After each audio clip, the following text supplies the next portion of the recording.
O número de fumantes no Brasil baixou quase 50% de 1989 a 2010, reduzindo o percentual de tabagistas, fumantes, entre a população brasileira de 35% para 17%. O Brasil tinha cerca de 141 milhões de habitantes e 49 milhões de fumantes. O índice, em 2010, chega a pouco mais de 30 milhões de fumantes para uma população de 190 milhões de brasileiros.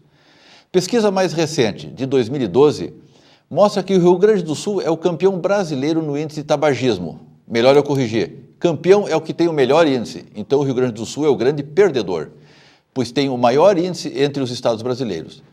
Hoje a média brasileira é de 12%, enquanto a gaúcha é de 18%. E a nossa Porto Alegre também ponteia, de cabeça para baixo, esse ranking com os mesmos 18%. Chama a atenção que esse índice cresceu entre as mulheres, que passou de 17% para 19%. Nos homens houve uma redução de 1/4, ficando em 17%.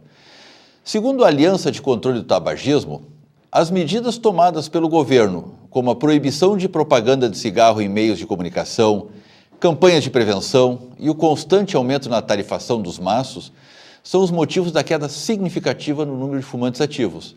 E a luta deve se intensificar nos próximos anos. Desde 2012, o preço dos maços de cigarro já apresentou um aumento de 20% e até 2015 vai chegar a 55%. A decisão da Agência Nacional de Vigilância Sanitária, Anvisa, também afeta os cigarros com aditivos, aqueles que apresentam um sabor, gosto, que deveria ser proibido de circular até o final deste ano, mas uma liminar concedida pela Justiça Federal de Brasília suspendeu por tempo indeterminado os efeitos dessa resolução. O grande problema é o comportamento do gaúcho, que só acredita vendo, espera ter um problema de saúde para decidir parar. Depois que a saúde dançou, não tem muito o que fazer. Não vou abordar os prejuízos para a família, para a sociedade ou para a economia, mas pensem comigo. Como fica a família de um tabagista doente? Como fica a disponibilidade de leitos para a população quando alguém que não precisaria o ocupa? Como fica a economia quando essa competente força de trabalho se afasta? A lista dos malefícios é interminável. Para encerrar, deixo 2 perguntas às mulheres, inclusive aquelas que não estão nos vendo, mas você, marido, pai, irmão, amigo, pode levar até ela.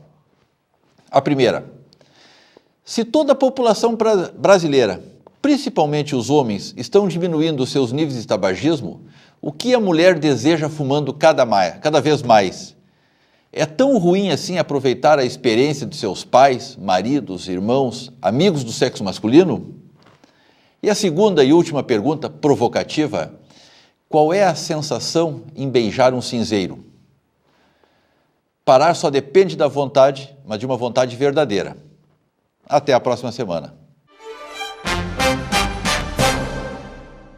39ª Semana do Corretor de Imóveis aqui no Hotel Plaza São Rafael, e do meu lado, Sidnei Fontoura Gomes, o presidente do Sindimóveis. Sidnei, encerrada essa jornada toda aí, né, qual o balanço que o presidente faz deste encontro de 2013? A 39ª Semana do Corretor de Imóveis, Silvio, ela foi maravilhosa em 3 aspectos fundamentais. Primeiro, na integração entre os corretores de imóveis. Nós acreditamos muito em parceria, muito em redes, e a gente observava em todos os eventos, tanto os esportivos quanto esses culturais, que os corretores de imóveis estavam trocando cartões, que eles estavam trocando informações, e este era um dos objetivos do nosso encontro, né? A qualidade dos palestrantes foi fundamental. Nós tivemos no Foreste Congasse 8 palestras de altíssimo nível. Nós tivemos tratando de coisas realmente pertinentes à atividade do corretor de imóveis, né? E também tivemos, evidentemente, o apoio de empresas que realmente estão preocupadas em engrandecer o mercado imobiliário, assim como a sociedade. Eu gostaria até que tu citasse essas empresas, porque é importante, né, esse apoio que eles dão, que na verdade eles chancelam alguma coisa que é importante para todos, né? Caixa Econômica Federal, Goldstein Cirela, Seguros Unimed, Vital Help. Tô tentando me lembrar. Muito, que bom que tu está esquecendo, né? Todas elas por aqui, ó. Veja aqui, ó. né? Realmente. E o Grupo Imóvel Class, né? Tivemos o apoio da UGT, União Geral dos Trabalhadores, da CNPL, do Secov, né? Esse evento que foi uma realização da FENACE e do Sindimóveis do Rio Grande do Sul. Qual é a grande novidade do Sindimóveis para daqui até o final do ano? ESEPRO, a Escola de Educação Profissionalizante, que estaremos, acredito, agora em setembro, colocando no ar definitivamente, né? E que será um divisor de águas para o sindicato e também para o mercado imobiliário, porque nós usaremos critérios que hoje não são usados, não são respeitados e que devem ser, como, por exemplo, a questão de colocar o estagiário no mercado imobiliário. Sidney, agora a responsabilidade é para a 40ª Semana do Corretor de Imóveis em 2014, ano de Copa do Mundo também. Pois veja bem, nosso evento será logo em seguida depois da Copa do Mundo, né? Então...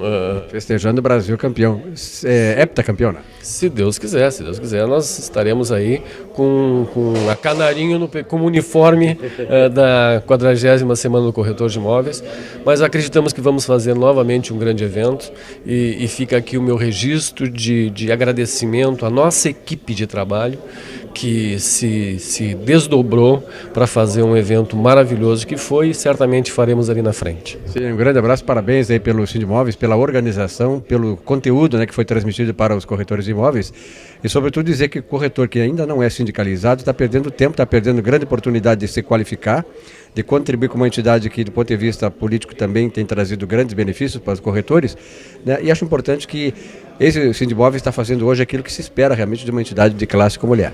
É apenas a nossa obrigação de sindicalistas estar trazendo, agregando valor e conhecimento, qualificação aos profissionais corretores de imóveis. Palestrante aqui na 39ª Semana do Corretor de Imóveis, o Diego Ramos, que vem falar sobre a importância da fotografia no mercado imobiliário. Diego, em que grau tu coloca a importância da fotografia no mercado imobiliário? 10. Sem dúvida nenhuma. Hoje em dia, com esse rápido acesso à informação, a qualidade da imagem tem que ser cada vez melhor. Porque ali, naquele momento, o teu cliente decide se vai começar a venda ou se vai finalizar aí mesmo. Porque se ele não gostar do que vê, imagina, todos nós levados pela sociedade a uma rotina cada vez mais corrida, a gente não tem tempo de usar 2, 3 talhas para visitar imóveis. Não, baseado no que o corretor enviou por e-mail ou fez um contato por telefone, ele vai ter interesse ou não. Então é nota 10 para a importância. Como é que se qualifica o corretor para fazer uma fotografia que venda? Bom, primeiro de tudo, como eu digo, independente de curso, recurso, máquina, ele pensar. Ele enxergar com os olhos do cliente o que ele vai fazer, o que ele tem que mostrar, o que ele não precisa mostrar nesse momento. Ele tem que entender que a fotografia é um produto. Aliás, a foto do imóvel é o produto do que ele tem a vender. Então ele tem que qualificar isso da melhor forma possível. Nós, na fotografia imobiliária, que somos pioneiros em todo o Brasil, a oferecer uma gama de serviços exclusivos desse setor, temos o treinamento em fotografia imobiliária, no qual nós fazemos em company, para imobiliários de todo o Brasil, e inclusive em parceria com o Sindimóveis aqui do estado. Então o corretor pode procurar a sede do Sindimóveis, da Unimóveis, para ver qual a próxima data e estar se qualificando. Inclusive, tem uma data em especial agora, no dia 4 de setembro, somente para quem está aqui na Semana do Corretor. Do ponto de vista do comprador, a fotografia decide a venda? Com certeza. Imagina comigo, um casal chegando em casa, depois de um dia longo de trabalho, ele vai abrir o seu computador, seu laptop, e vai chamar, amor, vamos ver as fotos que o corretor nos enviou. Eles vão ali, de repente, enquanto o filho está brincando, enquanto o jantar está sendo feito, eles vão acessar aquelas imagens. Se ele não gostar do que vê, ele não vai ter a decisão de ir até o local. Uma coisa que é muito importante, a boa fotografia, ela tem a intenção de trazer o cliente até o local.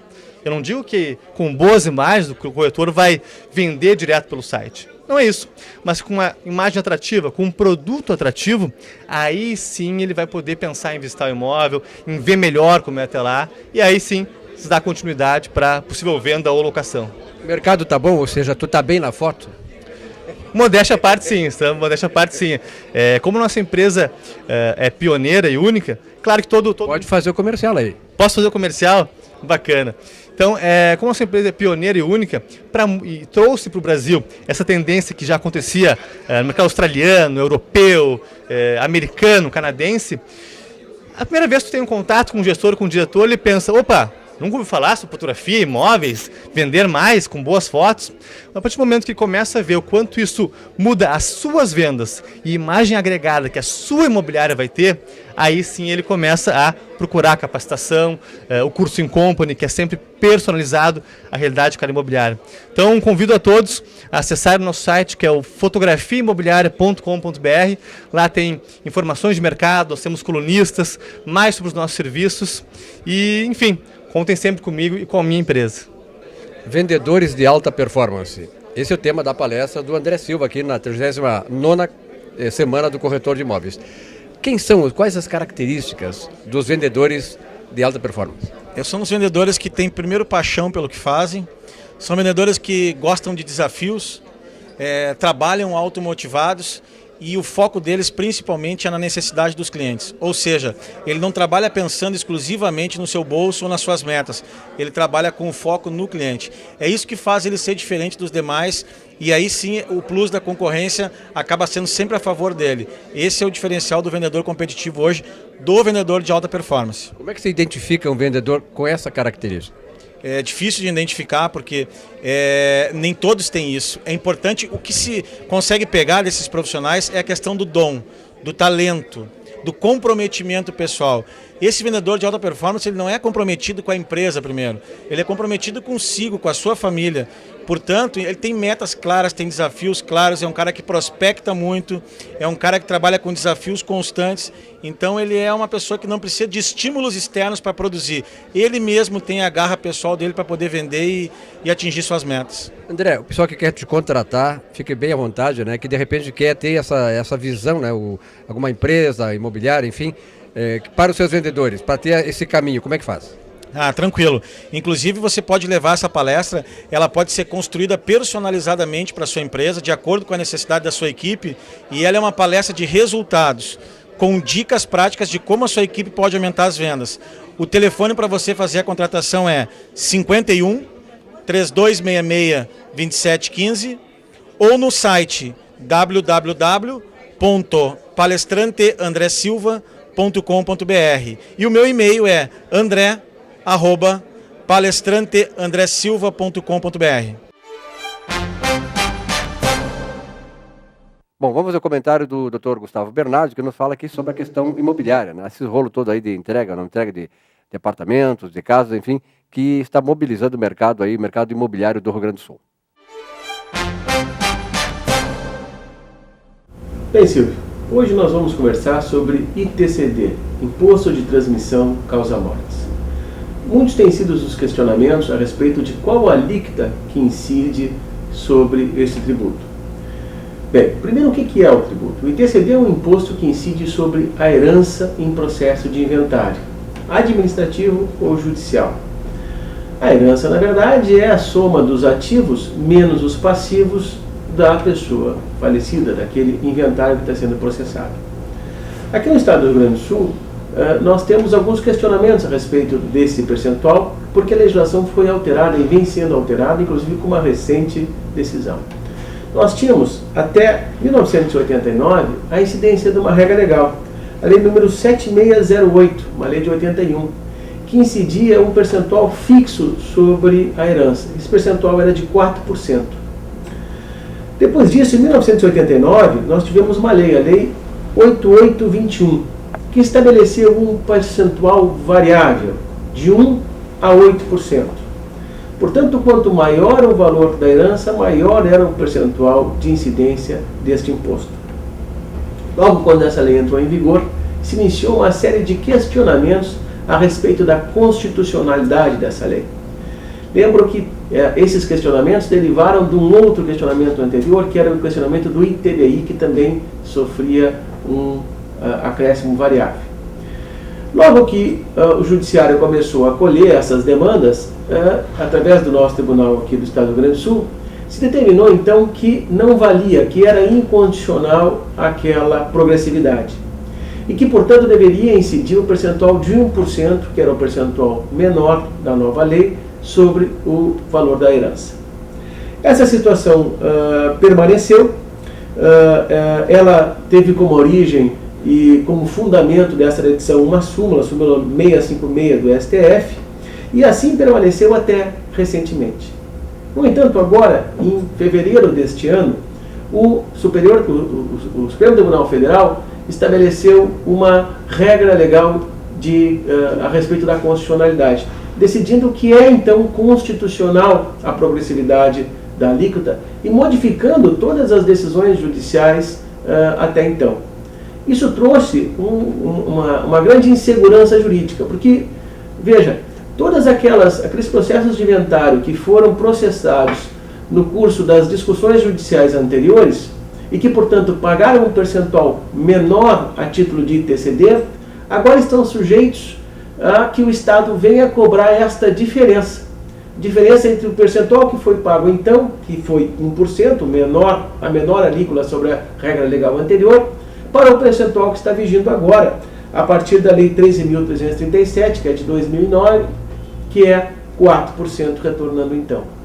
Em resumo, o que ocorre é que aqueles processos de inventário que foram processados sob a égide da lei anterior e que se utilizaram da discussão judicial para reduzir o percentual do ITCD, estão agora à mercê de serem cobrados, de terem que pagar essa diferença de 1% para 4%.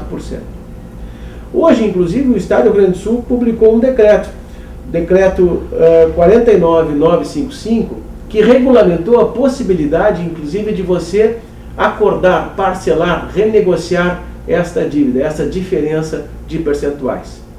Portanto, fica a dica: se você teve um processo de inventário e se utilizou de uma discussão para a redução do valor do ITCD, não aguarde o Estado entrar com a ação de cobrança, com a ação de execução dessa diferença.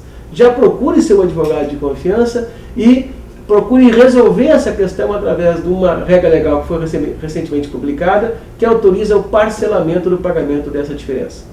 Maiores informações você pode entrar no nosso site bernardi.adv.br, que todas as explicações estão lá. Um abraço.